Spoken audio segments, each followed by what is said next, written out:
happy to join with you today in what will go down in history as the greatest demonstration for freedom in the history of our nation.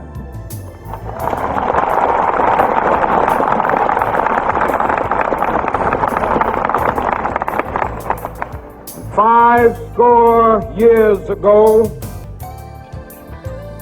a great American in whose symbolic shadow we stand today signed the Emancipation Proclamation. This momentous decree came as a great beacon light of hope to millions of Negro slaves who had been seared in the flames of withering injustice. It came as a joyous daybreak to end the long night of their captivity. But 100 years later, the Negro still is not free. 100 years later, the life of the Negro is still sadly crippled by the manacles of segregation and the chains of discrimination. 100 years later, the Negro lives on a lonely island of poverty in the midst of a vast ocean of material prosperity. 100 years later. I never did really have a lot of experience in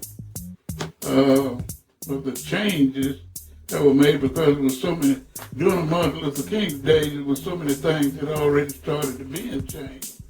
He just promoted so much other stuff that for our rights, for us to be equivalent to the average American man, which was the white man had control of everything. We didn't have a lot of control over things, anything. I remember when I was coming up, the things that happened was so much different from what they were. But I was born into that colored drinking fountains and white drinking fountains and colored restrooms and things, and they changed. I remember when they changed in 1951. Things began to change then. We didn't have no school books. We had hand-me-downs. All the kids that went to school in the black schools was books that the white children, a lot of times they had pages thrown out of them. All of this began to change from 1951 on up until Martin Luther King's day. Martin Luther King began back in the 40s. His beginning was back in the 40s, but we didn't get the results of it until he was assassinated. But when we go back to the days of the 60s and 70s, when Martin Luther King was having the black movement during that time, we did a lot of things. At that time, I was in high school, and I remember we lived in a community, or was in a community that was segregated. They called it cross the tracks. You know, if you cross the tracks, you basically did what you wanted to do. You didn't come across the tracks to mess with anybody. But as kids, we really didn't know that it was as bad as it was. And then when we started with the NAACP and Martin Luther King, all of the information that we got at that time came from churches. The ministers organized those things. And I look at it today and it look like it's a political thing. Ministers don't want to get involved. But that's how we got the word. And that's how we got people out. The ministers met at that time in the 60s when I was in high school. My mother used to tell about they having a ministers meeting night.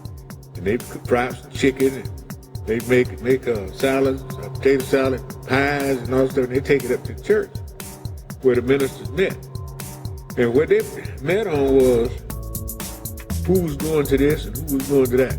We had people, ministers going to city council meetings, school board meetings, whatever meeting they had, they went.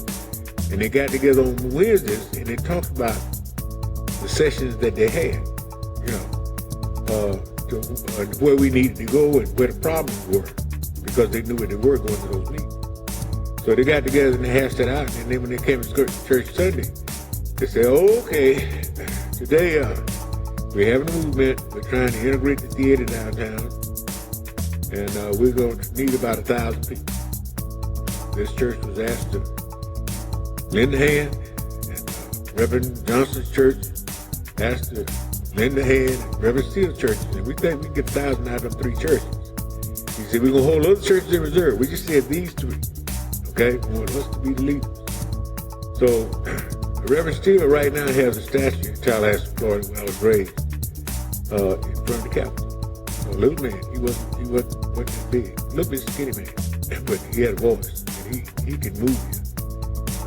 He met Martin Luther King, worked Martin Luther King a couple of times, and he got to know him. So, but everything we did was through the church, and that's why we knew where to go, when to be there, and all this kind of stuff. So we met downtown to Leon Theater in Tallahassee, where you could go to as a black, but you had to sit in the balcony. You couldn't sit down on the main floor. They put you out and they beat you up and all this kind of stuff we did. And we went there, and the police knew that we were coming for some reason. Things leaked out. But they had barricades up, trying to keep us from going to the theater and stuff like that. But we went anyway, and they had dogs. They stick dogs on. They put us in buses, took us to jail. But during that time when you were young, you talking about when I was like, 16, 17 years old. Hey, all us 16, 17, 18 years old and guys from Florida A&M University who was like 19, 20, 20, that was fun. Sticking dogs at us, shooting us water, we had fun. We didn't understand the seriousness of that time. And I remember when I got home, my mother talked to us about it. Said, boys, this is for real. See what I'm saying? We're trying to get somewhere as a race, and those people trying to keep us from doing it. And these are the things we have to do, but you got to be careful. You got to be careful. I remember one time during that time, there was a drive-in movie theater there that sometimes blacks could go and sometimes they couldn't. And we never understood why. So they had a movie going on, they said it was for white only. And during that time, everything was for white only, black only, Negroes go in the back, and colored goes this way. Water fountains in the courthouse, colored, white, and you dared not. I don't care if that you were thirsty and that water fountain said colored didn't work. You better not go to another. You get knocked upside your head. But anyway, all those things really existed, but you had to be strong-hearted and you had to know what you're doing. But we had guidance. Really changed for me. I could see that so many changes made then because I worked in places. I worked for the railroad, and before 1965, or 1975, we still had certain places we worked in. We worked in. I was a machinist. I worked as a machinist. I couldn't hold a job like an inspector out on the road, and that after his death. I was able to, I worked the last 5 years for Union Pacific. I worked for Santa Fe first. At Santa Fe, as long as I worked for them, we just had certain positions with the whole. But when I went to work after his death, that's when it taken effect. The greatest effect was that we was equal rights on the job. I was able to get a job. I retired. I done 5 years of service after his death as a machinist and an inspector running the road. I had my own truck. I was my own boss. All I had to do was get my work out of the computer and go out there and check the trains out, inspect them and everything. I didn't have nobody telling me what to do or how to do it because I was qualified to do the job. But before then, because of the color of my skin, I couldn't have that job. This was that was the difference in the color of your skin. There was just so many things we couldn't do because of the color of your skin. If you were black, a real black person was worse off than a light-skinned person. Light-skinned person could get a job a lot faster than a real dark person. But now it have changed. And that's what I try to get these young people to understand, how much change, how far we've come from in my life. I'm in my 90th birthday. I'm working on 90. I'm close to the 91 and I am the 89. So I've experienced a lot of things that back in the past when I was a kid coming up, things that I experienced that you wouldn't even think about things happening like that now. I remember we couldn't even look at white girls. Yeah, we was at a service station when I was 11 years old.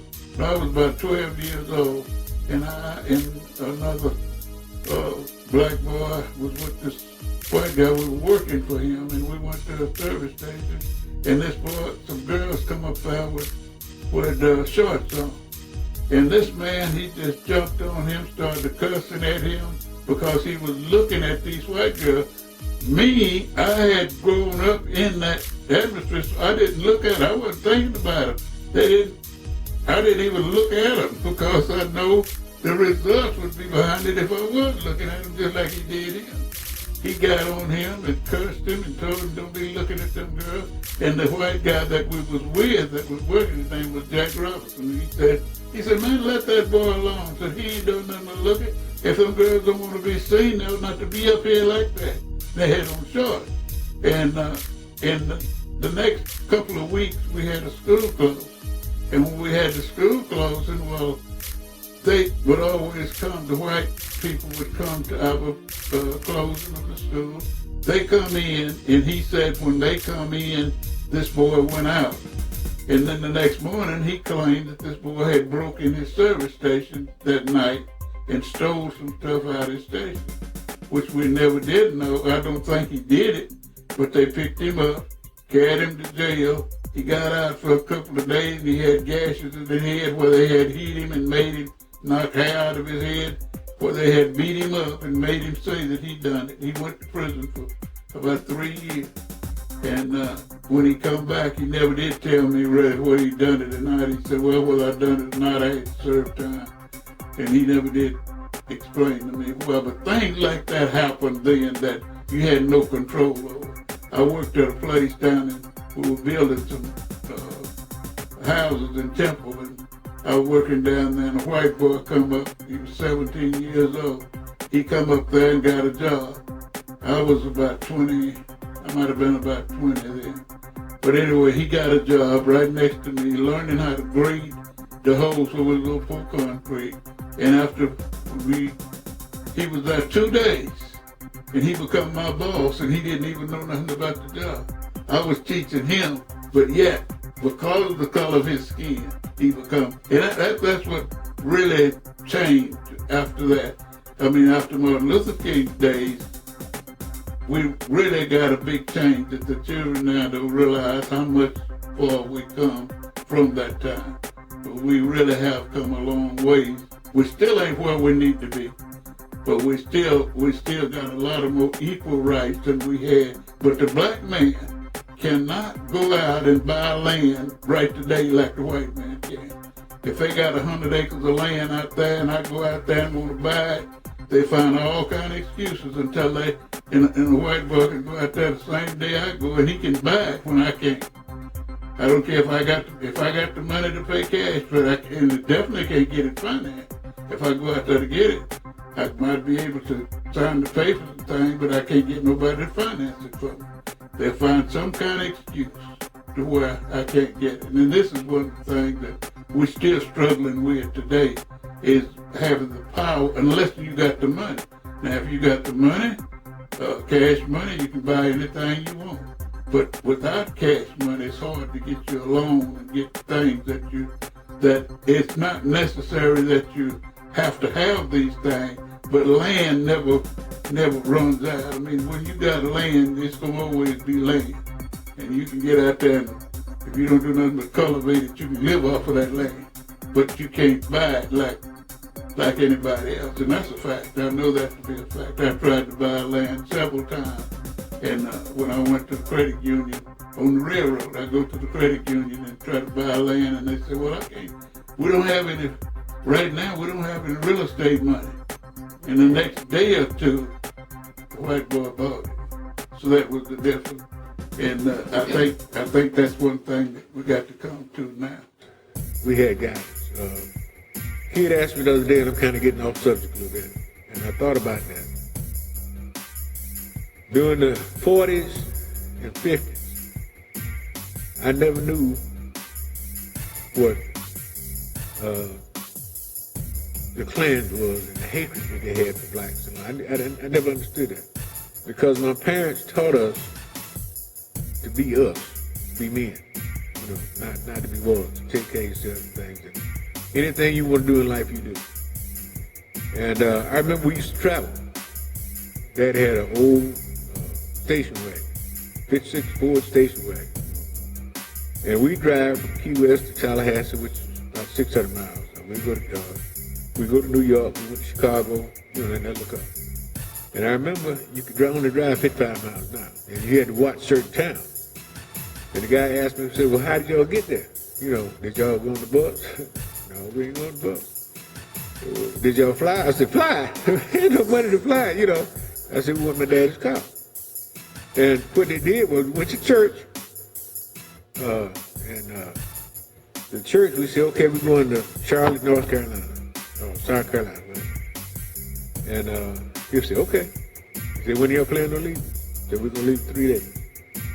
So what he do is he came into church and he called about 200 miles away to another church, pastor did, and said, the cripples, they're coming your way, and this the route they coming. And they're going to leave here Saturday at 2 o'clock, which means about 4 o'clock you should expect it, okay? So he gave us a map to go there and get to that church. And we get in the car and we go. We get to that church, sisters out there with the chicken and the dumplings and all this kind of stuff, you know. And then we left there, they fed us. I mean, they fed us good. We left there and we went, they told us the next stop, you know. And we stopped there, the sisters met us, they had food ready, but they also had rooms ready. And we stayed with them. We spent the night with them, they got us off the road. They told us what service stations to go to, they told us the route to take, and then when to go 45 instead of 55. You see what I'm saying? It's through certain towns. And that's how we got there, and we got there safe. You see what I'm saying? But we did it through the church. Everything we did was through the church. You know, that was an organization. I mean, they were organized. They were seriously organized. And I wish we could go back to that already. Because I look at the Martin Luther King parade and I look at things that are going on. We should have more people there. We should have more people there. Because a lot of kids have really forgotten what Martin Luther King really represented. And I told you, like I told you the other day. I was in the hall and asked the kid who Martin Luther King was. He said, that's the guy that gave us the vacation, the day off. I said, what do you mean this guy gave us the day off? It tells me that we are not using or letting these kids know about black history and the things we went through, the things we had to do to get to where we are now. And they've forgotten that and don't appreciate it. You know, and we need to go back to that and teach them that. I was reading a book in the library doing testing when the test was over. There's a book in the library over women that are instrumental in the black movement, black, you know, things. A lot of them I didn't know, and I didn't know it went back to the 1800s that women were involved in that as slaves. You know, they were trying to get people to understand what freedoms were and their rights were and all that, even though they didn't have it. And we were taught a lot about black history growing up. We lived through it, and I remember the day they announced Martin Luther King was killed. There were kids mad, there were kids crying, we cried and everything else. We wanted to go over there and beat up the white kids at the other school, you know. And our principal called us in, and he talked to us a long time and kind of settled a lot of us down. But we still, that same night, through the church, demonstrated. Pastor called for service. When he called for service in Tallahassee, they go to church. You know, he can call church, call church 12 o'clock at night. You got people coming. You know, it was a strong religious type thing. And the church I went to in Tallahassee, I think at the time, Reverend Steele's church, we had about 2,500 people. That was back in the 60s, which was a big church for blacks. Right now, they got about 37,000 at that one church. They have 4 services a day on Sunday. You know, plus you got a television thing and all that kind of stuff. But anyway, things have changed a lot. And the church has changed a lot. We have to do a lot more changing as blacks. I look at a lot of things like the guy asked me, one teacher asked me this morning about football and why the black kids and families don't understand they need to send their kids to predominant black university. You know, said, I understand Texas A&M got money. I understand, you know, LSU got money. But what we don't understand, and what he said was true, what we don't understand is we run athletics. Black people don't understand the power they have. We got the power to do anything we want to do. You see what I'm saying? And athletics is just one of them. We can do anything we want to do in this country as black people if we can get together. You see what I'm saying? Black people got together right now and say, okay, I don't care who's my son, he's going to Purdue, he's going to Florida A&M, he's going to Jackson State. You see what I'm saying? I don't care what you say. You understand what I'm saying? They'll start looking. If right now, the top 12 athletes in the state of Texas, okay, who are black, one, number 2, you know, all the way down to 12, say we're going to Purdue. NC2A would be sitting there looking, what's going on? These colleges, they're getting upset. But see, we look at it like, my son's going to be on TV, my son's going to play pro ball. But we don't understand the percentage of them doing it. So they're being used. You see what I'm saying? So if that's the case, he's got the same chance at Purdue, he's got the same chance at Jackson State. And I guarantee you, if they went to these smaller schools like they used to before integration, TV will be looking at Jackson State, TV will look at the Purdue, and them other schools gonna lose it because they'll lose that revenue. You see what I'm saying? We can control anything we want to control as black, but we gotta get together. It's a matter of getting together. It's a matter of stop talking about each other and raising the hand and talking about what we ought to do and would do and get it done. And you know, and I believe in education. I believe in working with kids. I love what I do. That's why I've been doing it 53 years. And I don't like to say that. But I've been doing it a long time, and I can go back a long way. I can go back to when segregation in it, when we first integrated schools. I can go back before we integrated schools. I was teaching before integration. You know, I taught when schools was just segregated. It was all of us, nobody else. You see what I'm saying? And I can tell you the difference in education now. I can take you up 50 years in education and what's going on with education. You see what I'm saying? I remember when we had all black kids. The coach take you down there and beat you with that tennis shoe, a board or whatever you had. And we got right, because then you can call the parent, and the parent will help take care of it. We didn't have a problem. That was the discipline you had, because you had school and parents working together, and they made sure the kid knew what he was supposed to do. And then when we integrated, what happened was a white teacher grabbed a black kid, tear him up, and go on about his business. At first, we didn't say anything about it because we were used to the discipline. You see what I'm saying? But now, when the black coach grabbed a white kid and told his brother, oh, we had a problem here. Mama came up and ain't nobody gonna be hitting on my son, you know, that color, you know what I mean? You follow what I'm saying? Yeah. So then it got to where the black parents said, okay, you don't want us to hit your child? Don't you hit my child? So then you got into the fight of the races. You know, don't you do nothing to my child? You won't do nothing to your child. So then we started losing that discipline that we had. See, back then you had discipline, kids went to school. You see what I'm saying? Kids go to school now, and they go and have fun. They don't go for the type of education we went for. You know, before integration, I'm gonna say this and I'm true.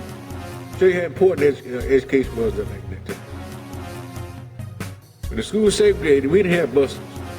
The only time we saw a bus on campus, we knew a football team, a basketball team, a track team was going somewhere. Little short buses. We didn't see no buses. they didn't come. But white kids had buses. We had kids that wanted education so bad that they lived 18 miles out of town. 18 miles out of town. Left home at 2 o'clock in the morning going to school. You know how they got to school? Hit them with a mule and a wagon. And they had a lantern hanging over here, and a lantern hanging over there, and they come to school. They make it to school. We had agricultural thing. They unhooked the mule, let him go in the field, and they had feeding stuff for the mule, water and stuff like that. He went to school. When he got ready to go home, and they got the mule, hooked him up, and going back. 2 o'clock in the morning. Which means when they left school, they probably didn't get home by 8, 9 o'clock. And they up, coming back to school 2 o'clock. But they were there. And they were there learning. See what I'm saying? You know, 2 of the guys that did that, Charles Safford and, I shouldn't call his name, but they're doctors, medical doctors. You see what I'm saying? Because they took education serious. But back during the Martin Luther King era, everybody took it serious.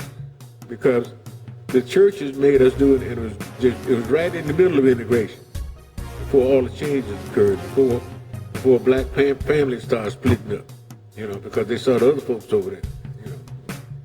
Black parents during that time before integration, telling divorce, somebody divorced, they weren't divorced. People, they married for life, and whatever problems they had, there was. Now, you got a problem, they want divorce. And now you got kids out there being raised by one parent.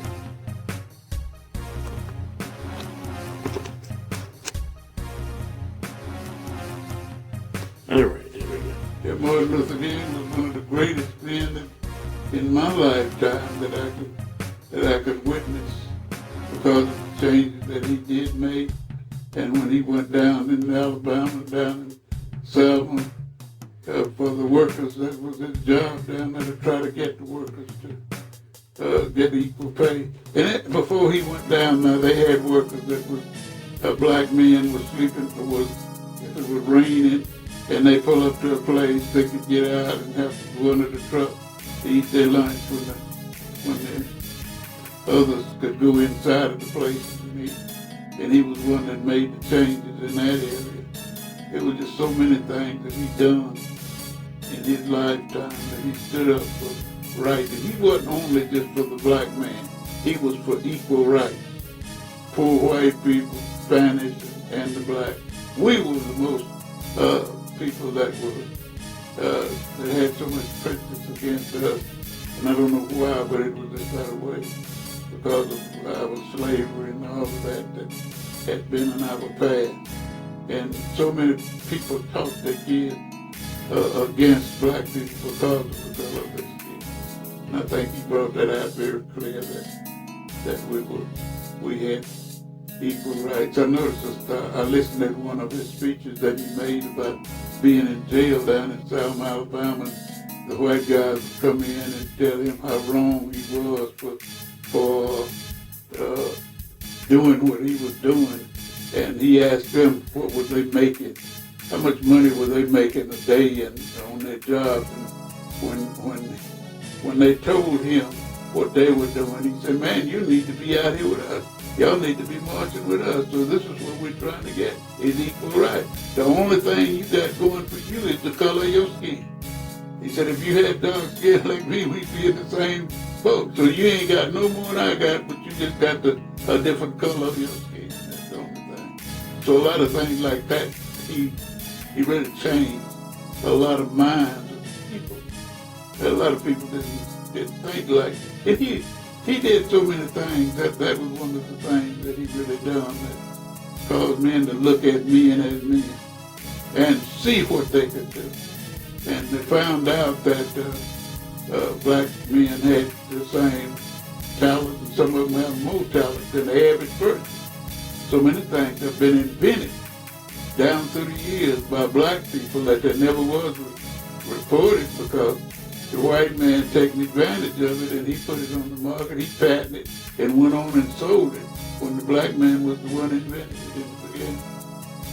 Was, you know, the history of like the red light invented by a black man. So many things was invented by black people. The cultivators in the field, things like that was invented by black men. They didn't get credit for it because they were working for the white skinned man. You know?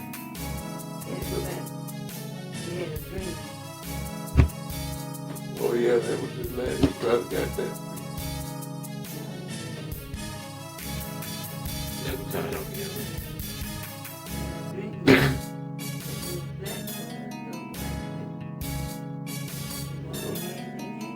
Yeah.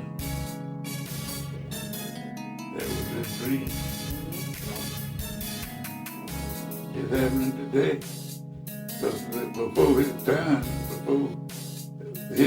black and white didn't mix together. White boys always, the black woman and the white man had the authority. White woman didn't have no voice, black man didn't have no voice. It was all a black woman and a white man. Black women had babies by white men.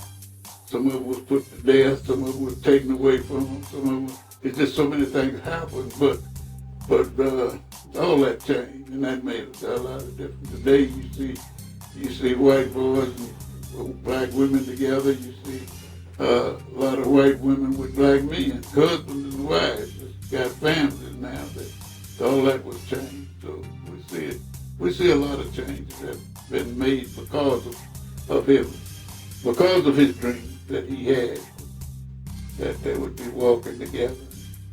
You have come fresh from narrow jail cells. Some of you have come from areas where your quest for freedom left you battered by the storms of persecution and staggered by the winds of police brutality. You have been the veterans of creative suffering. Continue to work with the faith that unearned suffering is redemptive. Go back to Mississippi. Go back to Alabama. Go back to South Carolina. Go back to Georgia. Go back to Louisiana. Go back to the slums and ghettos of our northern cities. Knowing that somehow this situation can and will be changed. Let us not wallow in the valley of despair. I say to you today, my friend,